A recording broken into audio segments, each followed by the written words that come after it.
Chapitre 637. Adieu de Jésus à sa mère avant de monter au Père. Nous avons tout par Marie. Le 22 février 1944. Je vois la pièce qu'habite Marie. Les signes de la Passion en ont disparu. La Vierge, assise, lit. Il doit s'agir de livres sacrés, car il n'y a sûrement rien d'autre dans le rouleau qu'elle tient dans ses mains. Elle ne paraît plus torturée. Son visage est plus grave qu'avant la Passion, mais il a perdu toute expression tragique. Il est aujourd'hui majestueux, mais serein. Ce doit être le matin, car la fenêtre ouverte permet à un beau soleil de pénétrer dans la pièce. Je vois cependant que le jardin sur lequel la fenêtre donne, et qui est clos par de hauts murs, est encore couvert de rosée. Jésus entre. Il porte le même vêtement splendide qu'au matin de la résurrection. Son visage rayonne d'éclat, et ses blessures sont de petits soleils. Marie s'agenouille en souriant, puis elle se relève et lui baise la main droite. Jésus la serre sur son cœur et dépose un baiser sur son front, avec un sourire, puis il lui demande un baiser que Marie, à son tour, lui donne sur le front. Maman, mon temps sur la terre est terminé, je monte vers le Père. Je suis venue te faire mes adieux en particulier et me montrer encore une fois à toi, tel que je serai au ciel. Je n'ai pu me manifester aux hommes dans ce vêtement de splendeur. Ils n'auraient pas pu supporter la beauté de mon corps glorifié. Cela dépasse leurs possibilités. Mais à toi, maman, je le peux. Et je viens te réjouir une fois encore de cette façon. Embrasse mes blessures pour que je sente au ciel le parfum de tes lèvres et que la douceur de mon sang demeure sur celle-ci. Mais sois sûre, maman, que je ne te quitterai jamais. Je sortirai de ton cœur pendant les rares instants nécessaires à la consécration du pain et du vin, et après m'être détachée de toi avec peine, je reviendrai avec une impatience d'amour égale à la tienne. Ô mon ciel vivant, dont je suis le ciel! Nous ne serons jamais aussi unis que dorénavant.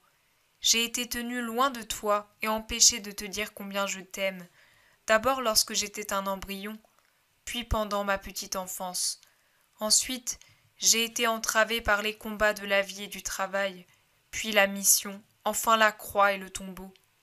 Mais maintenant, je ne serai plus en toi un être en formation, et les obstacles du monde ne pourront plus interdire l'union de deux personnes qui s'aiment. Désormais, c'est en tant que Dieu que je serai en toi, et rien, absolument rien sur la terre et au ciel, ne sera en mesure de me séparer de toi, et toi de moi, Mère Sainte.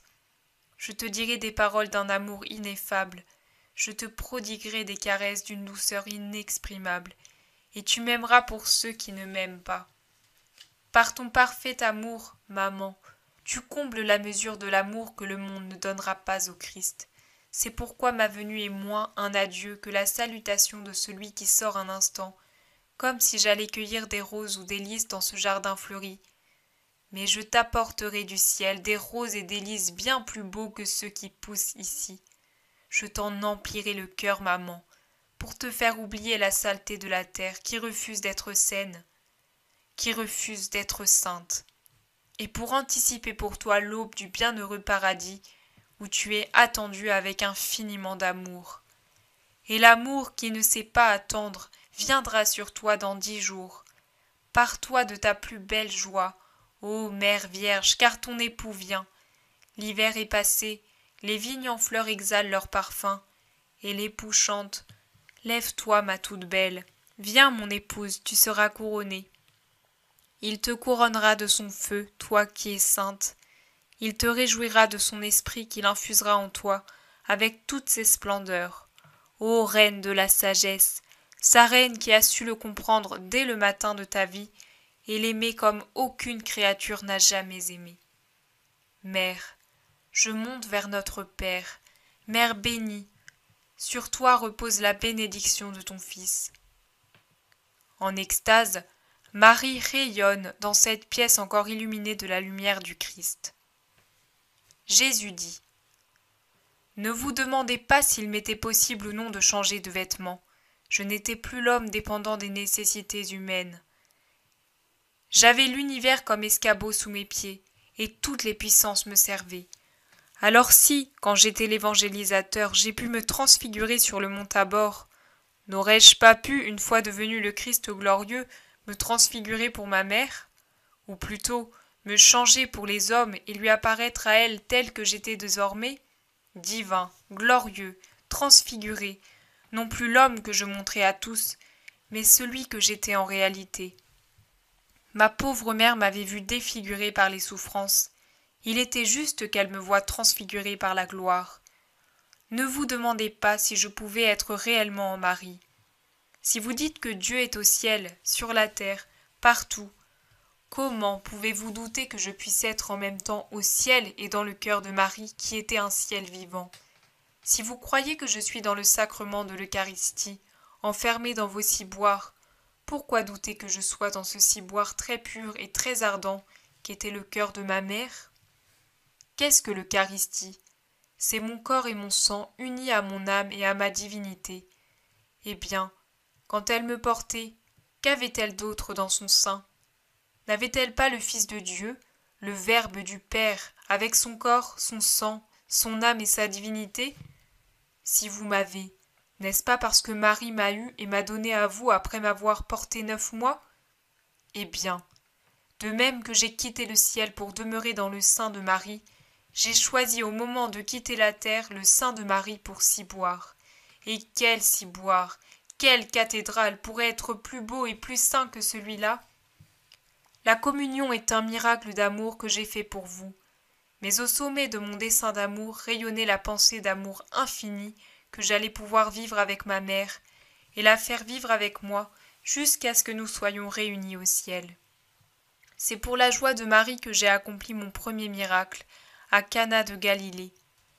Le dernier, ou plutôt les derniers, ont été faits pour son réconfort à Jérusalem, l'Eucharistie et le voile de Véronique. L'un pour apporter une goutte de miel à l'amertume de la femme des douleurs, l'autre pour ne pas lui faire sentir que Jésus n'était plus sur la terre. Comprenez-le une bonne fois. C'est par Marie que vous avez tout, absolument tout. Vous devriez l'aimer et la bénir à chaque souffle. Le voile de Véronique est aussi un point d'achoppement pour votre esprit sceptique. Homme rationnel, tiède, à la fois vacillante, vous qui procédez par d'arides analyses, comparez le visage du voile à celui du sensuaire. L'un est la face d'un vivant, l'autre celle d'un mort. Mais la longueur, la largeur, les caractères somatiques, la forme, les caractéristiques sont identiques. Superposez les images, vous verrez qu'elles correspondent. C'est bien moi. J'ai voulu rappeler comment j'étais et ce que je suis devenu par amour pour vous. Si vous n'étiez pas des hommes perdus, aveugles, ces deux visages devraient suffire à vous porter à l'amour, au repentir à Dieu. Le Fils de Dieu vous quitte en vous bénissant avec le Père et avec le Saint-Esprit.